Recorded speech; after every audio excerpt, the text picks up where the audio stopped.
ডেঙ্গুর বিস্তার রোধে লোক দেখানো কর্মসূচির বদলে সমস্যার গোড়ায় গিয়ে কাজ করতে সংশ্লিষ্টদের নির্দেশ দিয়েছেন স্থানীয় সরকার উপদেষ্টা হাসান আরিফ।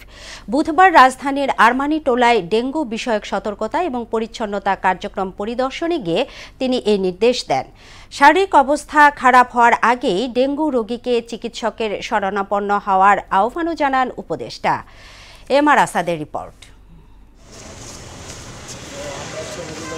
ডেঙ্গুতে এবার প্রাণহানি নিম্নমুখী থাকলেও রাজধানীতে চলছে এডিস মশার লার্ভা প্রজননের স্থান ধ্বংস ও পরিচ্ছন্নতা অভিযান। আরমানিটোলার বিভিন্ন স্থানে অভিযান পরিদর্শনে যান স্থানীয় সরকার উপদেষ্টা হাসান আরিফ। সমস্যা আমরা সবাই জানি। মশক নিধন ও পরিচ্ছন্নতা কার্যক্রমে কোনো ধরনের গাফিলতি চোখে পড়লে কর্তৃপক্ষকে জানানোর পরামর্শ দেন হাসান আরিফ। আমি আপনাদের সকলকে বলছি, আপনাদেরকেও বলছি যে আপনারাও সচেষ্ট থাকবেন, আমাদের চোখে আঙুল দিয়ে দেখিয়ে দেবেন যাতে উপর থেকে নিচ পর্যন্ত খবরটা আমরা নিতে পারি।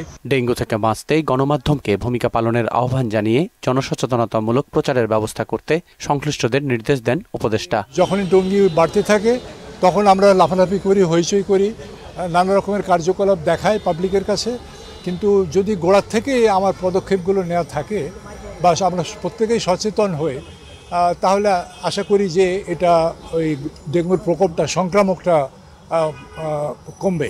রোগীর শারীরিক অবস্থার অবনতি হওয়ার আগেই ডেঙ্গুর চিকিৎসা শুরুর তাগিদ দেন হাসান আরিফ। যে প্রথম দিনে জ্বর হলেই যেন তাকে, বাচ্চাকে বা যেই হোক, তাকে ট্রিটমেন্টের আওতায় নিয়ে আসা হয়, ডেঙ্গু ট্রিটমেন্টের আওতায় নিয়ে আসা হয়। এমআর আসাদ, মোহনা সংবাদ, ঢাকা। সুদবিহীন ব্যাংকিংয়ে আত্মশুদ্ধির পথ এনআরবিসি ব্যাংকের ইসলামিক ব্যাংকিং আল আমিন।